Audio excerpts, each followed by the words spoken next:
प्रधानमंत्री नरेंद्र मोदी द्वारा एगो कल ट्वीट होलो, कल यानी कि 29 तारीख के आ ट्वीट ई करे गेलो है कि ओबीसी के 27% रिजर्वेशन यानी कि आरक्षण देवल गेलो है। अब देवल गेलो कोची में तो नीट के एग्जाम में, जैसे मेडिकल में जो नीट एग्जाम होगा है, मेडिकल के पहले एंट्रेंस एग्जाम जो नीट के होगा है, ओकरा में 27% आरक्षण दे देवल गेलो है ओबीसी के, समझ लो। तो जे स्वर्ण हथिन, जे कुंभकर्ण थी, जे जागल हथिन, अभी सुतल हथिन, समझ लो। तो उनका ला एगो अथी है कि अभी ना जागल हो ना तो तोहनी के अस्तित्व मिटा देवल जेतो। अब बताओ, हमनी के जैसे हमनी जे स्वर्ण ही आए, हमनी जे भूमिहार ब्राह्मण ही आए, तो हमनी अगर 90% ला के अगर हमनी पोछा मारवाई वही हॉस्पिटलवा में, और वही हॉस्पिटल में पोछो मारे वाला नौकरियाँ ना मिलती जी हमनी के।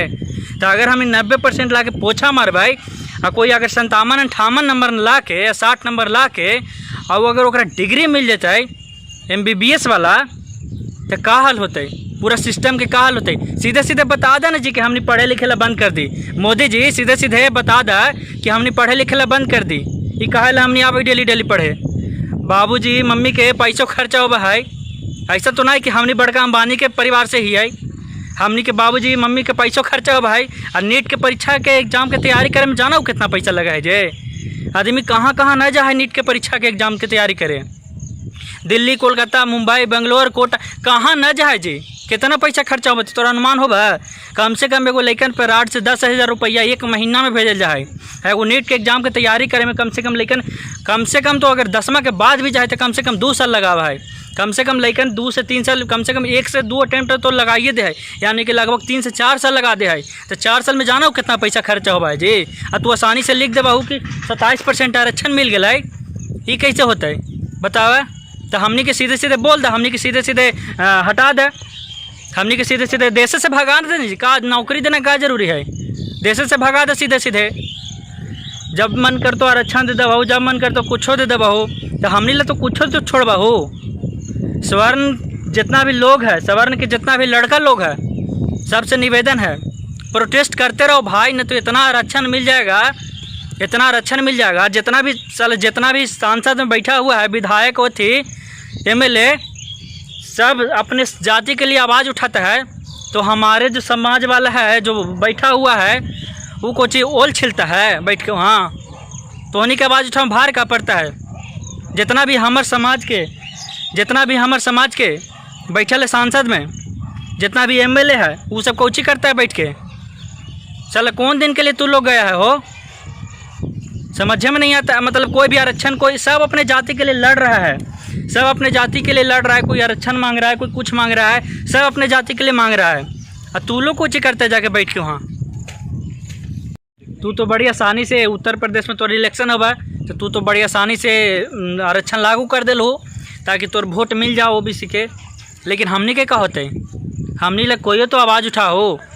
हमनी के जितना भी जे स्वर्ण जाति के विधायक ये सब हथिन, पूरा के पूरा साला सिस्टम खराब करके रख दिया है यार। ये लोग जिसको मन करता है आरक्षण दे दो, जौची में मन करता है आरक्षण दे दो। अरे कोई तो पढ़े लिखे वाले कोई तो वैल्यू रहेगी चाहिए नहीं यार। बताओ, तू 50 नंबर ला के तू नौकरी कर ले, मैं हमने मतलब तू 50 नंबर ला के नौकरी कर ले, हमने 90 नंबर ला के कुछ पोछा मार भाई हैं। ये कोई मतलब हो यार, ये कोई सिस्टम बताओ, मतलब ये कोई संविधान की कोई अथी है, नियम है। मोदी जी आप तो बहुत अच्छे से आरक्षण लागू कर दिए, आपने एक बार भी क्या सोचा कि मतलब इसके बाद क्या होगा, या हमारे जनरेशन को क्या होगा, या हमारे आने वाले हमारे जनरेशन या हमारे जनरेशन के जो बच्चे होंगे उनका क्या होगा। वो किस तरह से मतलब नीट अगर करने के लिए भी सोचेंगे, घर में बोलें कि पापा हमको डॉक्टर बनना है, तो किस तरह से उसको बाप मतलब मानेगा कि हाँ बेटा तुम डॉक्टर बनो।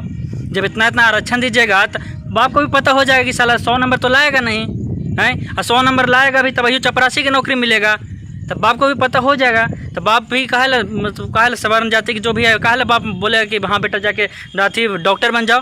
कोई बनना चाहेगा। कोरोना के काल में देखिए कितना भयंकर बीमारी है, कितना लोग मरा, काहे पूरा इंडिया लग गया था मतलब दवाई बनाने में। साला दवाई बन ही नहीं रहा था, कैसे करके वो दवाई बना है। आरक्षण दीजिएगा तो यही ना होगा। कहाँ जब अनपढ़ लोग के नौकरी दे देबा हो तो कौची होता है, यही ना होता है बतावा। एकदम अतत्ता एकदम करके रख ले, सीधा सीधा बोल दे भाई हमने देश छोड़ के चल जाए, हमने के दूसरा चीज़ दे देती, कुछ करवा ना, हमने के कुछ व्यवस्था करवा ना। अरे कम से कम चपरासी की नौकरी दे, तो सब चीज़ में आरक्षण घुसे कोई मतलब होला है। सीधे सीधे अगर हमनी के बेदखल करेला होगा तो बोल दे कि हाँ भाई तू लोग समाज को बेदखल हो जाओ, तो हमनी कुछ सोचे भाई, कहीं जाके रहा भाई, हमनी कुछ तो सोचबे ना। ये कोई मतलब ना हो कि तू कुछ बोल दे बहू, कुछ कर दे बहू, जो मतलब तू कौन हो बहू जी कि हमनी के समाज के, हमनी के बाल बच्चा के, हमनी के जावे वाला बाल बच्चे, तू कौन हो बहू कर फ्यूचर डिसाइड करे वाला? तू कौन कहे वाला हो बहू कि डॉक्टर ना बनता? तू कौन हो बहू कि फ्यूचर हमनी के डिसाइड कर बहू कि मतलब हमनी के बेटा इतना नंबर लेती तो भाई ये समानता का अधिकार है ना जी संविधान में, तो क्या है समानता ऐसे काहे कर रहे हैं? जब समानता का अधिकार है संविधान में तो समानता फिर दीजिए।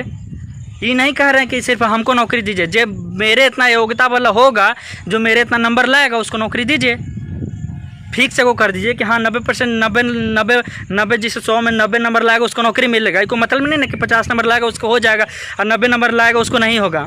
ये कोई मतलब नहीं ना है। आप कोई नहीं होते हैं, आप सिर्फ पीएम है, आप कोई नहीं होते हैं हमारे बाल बच्चा, हमारे फ्यूचर, हमारे जनरेशन का डिसाइड करने वाला, उनका फ्यूचर, उनका करियर, उनका सोच आप कोई नहीं होता डिसाइड करने वाला। ये सब मूर्खताएं बंद कीजिए।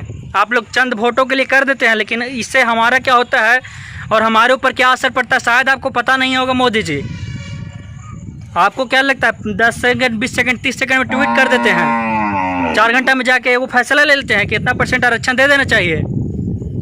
तो हम लोग कुछ ही करेंगे भाई, हम लोग के लिए कुछ छोड़ दीजिए और आरक्षण बंद कीजिए। जितना भी हमारे समाज के लोग हैं उनसे निवेदन करते हैं कि प्रोटेस्ट कंटिन्यू जारी रखिए, तब वही जाके कुछ होगा, नहीं तो हम लोग का अस्तित्व मिटा दिया जाएगा इस तरह से। और नहीं तो फिर पढ़ने के लिए बंद कर दो बे, जाके चलो मजदूरी करते हैं, पढ़ने के लिए बंद कर दो। फालतू का काहे ढोंग कर रखे हो पढ़ने के लिए, जब गांड में दम नहीं है प्रोटेस्ट करने का, आवाज़ उठाने का। सब लोग से निवेदन भाई, आवाज़ उठाओ अपने लिए, अपने हक के लिए आवाज़ उठाओ। कोई तुम्हारे लिए लड़ने वाला नहीं, चाहे कोई विधायक हो, MP हो, ML, कोई आवाज़ उठाने वाला नहीं है तुम्हारे लिए। अपने लिए खुद आवाज़ उठाओ और खुद से लड़ो।